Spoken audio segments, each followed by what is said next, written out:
Hello, my name is Julia Doxat-Purser and I work for the European Evangelical Alliance. And I have with me today Marc Jost, who is an evangelical Christian and a public figure in Switzerland. So hello, Marc. Hello, Julia. Thanks for the invitation. We're here to talk a bit about a civil public square. That's the vision that you'll find in the document, A Global Charter of Conscience. It's online on the website charterofconscience.org. And within a civil public square, that's all about people of any faith or worldview being able to live according to that worldview or faith and to engage in the public square as themselves, not having to hide their beliefs, not having to compromise. But they have to respect that everybody else has those same rights. And where there's a clash, we'll have to find ways of being able to accommodate that difference in a respectful way. I was talking to Marc recently, and he told me something about his campaigning work, which seemed like an example of a civil public square in practice. Marc, you're an evangelical leader, but you went and spent time talking to Pink Cross, which is a big LGBTQ plus campaigning group in Switzerland. What were you doing? What was it all about? Yeah, let me share that I'm convinced that really all the people are invited to the public square and to engage in conversations and debates and arguing together. So the chairman or people from this Swiss Gay Federation approached us already when we had the votation about gay marriage. Mm-hmm. But later then, like the next project of this community was to promote a ban on so-called conversion therapy. So conversion therapy, that's when you're trying to help someone change their sexuality. Is that what you mean? Exactly. And the reason why they were going for a ban for this was the fact that they were seeing bad examples how people were treated, especially in churches, when they struggled with their sexual orientation. Mm-hmm. And our colleagues from this umbrella organization criticized how people from the church treat people who were gay and didn't wish to be, or who were gay and within the church and the church didn't like it. Is that what you mean? Yeah, exactly. So, for example, they saw that people are suffering when, for example, a pastor said, "Well, we can deal with that. Let's pray together, and we solve this problem for you."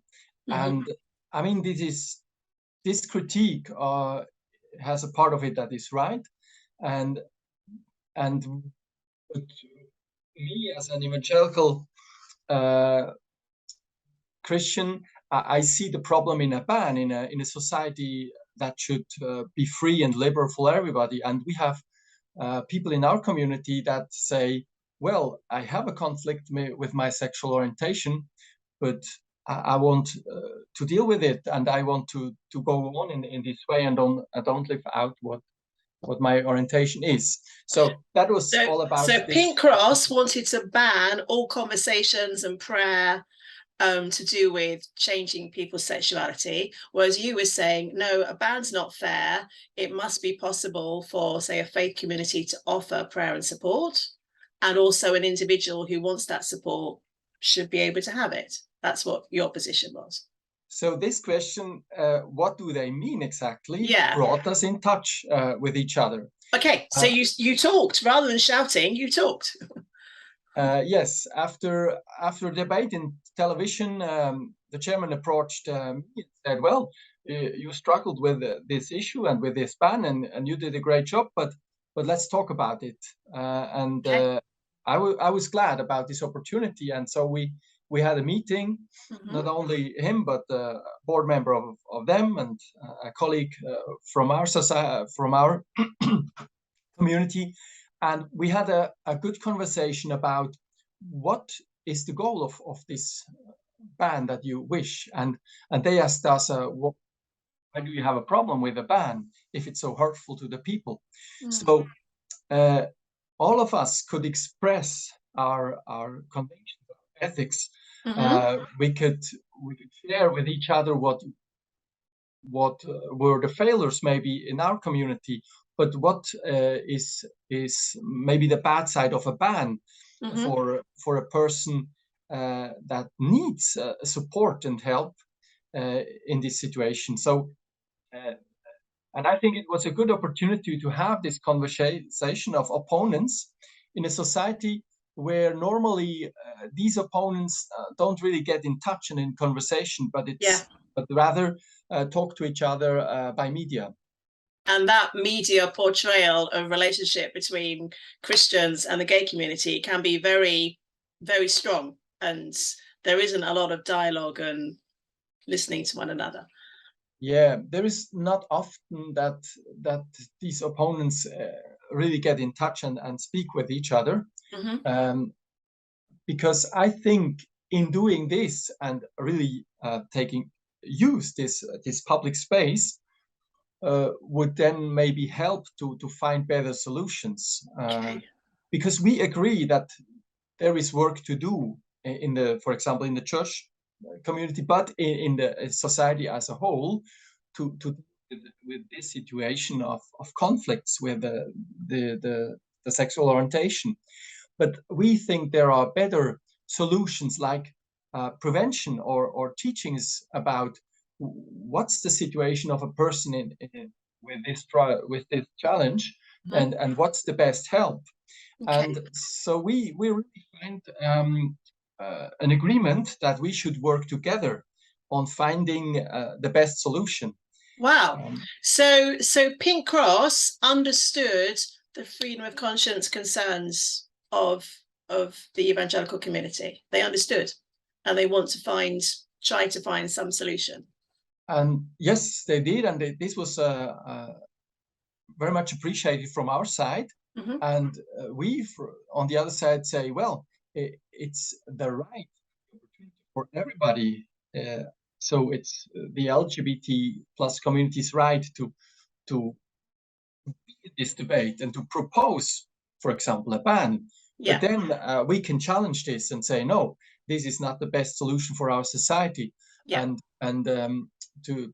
especially if we're talking about a society of freedom and liberty. And so we challenged this idea of a ban. And I think even the conversation itself helped to understand each other better. What are the critiques, the fears, and the visions for a healthy sexual life as well? Yeah, great. So despite what the media sometimes says, that there is no possibility of being able to work together, you found that actually they could understand the freedom concerns that you had. You were able to express that, yes, of course, there shouldn't be abusive kinds of pressure put on gay people, and that it wasn't a compromise of ethics, but you are seeking to find a way of a solution that will accommodate both sides. Yes, and what I think what helped to do this was this kind of a safe space. It was not on TV, it was not in public. No. We just met in a private room, and we could do critiques against each other. Yes. But we could then ask, what do you mean exactly? And say, no, you're wrong. This critique, this is not our opinion. And so this helped and maybe prepared us to have a better debate in the public square, and maybe to do this first step in a safe space. Great. Okay. So I guess, Mark, whatever actually happens, whether there is going to be a ban or not, it's just this encounter that you've had, in fact, it's an ongoing dialogue, isn't it, has been hugely encouraging, and perhaps it's the best way of there being a final legislative answer or therapeutic framework which will alleviate some of the concerns of the gay community where there have been real abuses, but also make sure that people are free to seek the help they want or offer the help they want, be it counselling or prayer, etc. So thank you.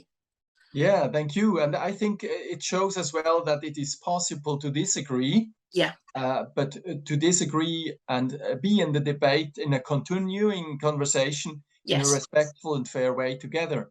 And I think that is an important this story as well. Yes, and accepting that the other has a right to express their views, and also they may have a certain point, and that the basic human rights of both sides are really important. Thank you, Marc. I do think this story does illustrate a civil public square. You know, we in our nations, we are not all the same. We have different beliefs, different worldviews, different concerns. But being able to not just shout at the other side, but to listen to them, find solutions that will work for everybody, and that guarantee the core freedom of conscience issues of both sides is the way to go. So thank you for demonstrating a civil public square in Switzerland. Thank you. Thank you for sharing, Julian.